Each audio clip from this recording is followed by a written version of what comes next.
Good morning, everyone, and thank you for joining this webinar today. My name is Georgina Tsagas, and we're going to focus on ESG risk management, specifically through the lens of financial services.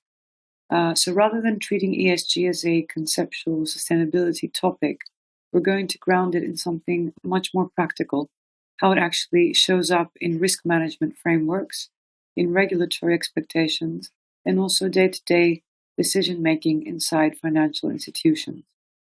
So over the next hour, the goal is not just to define ESG, but to help you understand how it behaves like a risk driver across credit, operational, reputational, and governance risks, and importantly, how firms are expected to evidence control over this.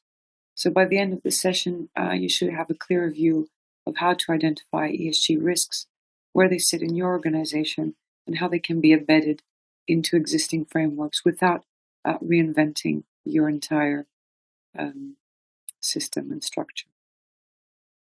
So our next slide, what is the webinar content, just so you have it in a nutshell. The structure of today's discussion will start by grounding ESG in the financial services context, because ESG in banking, insurance, and asset management is actually quite different from ESG in corporate sustainability reporting. We'll then move into why ESG has rapidly shifted from being a nice to have or management priority driven largely to become a priority driven largely by regulation, investor scrutiny, and reputational exposure. After that, we'll break ESG down into practical risk categories with some real world examples, because one of the biggest challenges firms face is that ESG often feels quite abstract.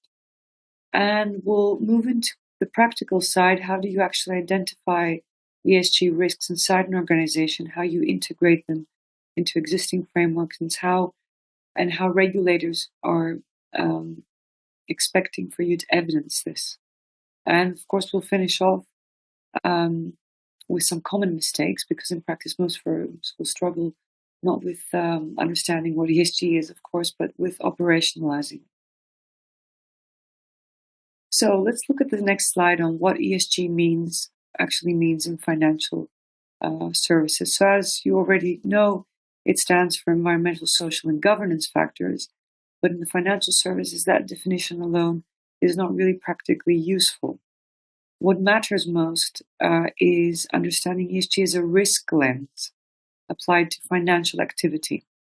So, for example, environmental risk might show up in lending exposure to high carbon industries or climate vulnerable assets.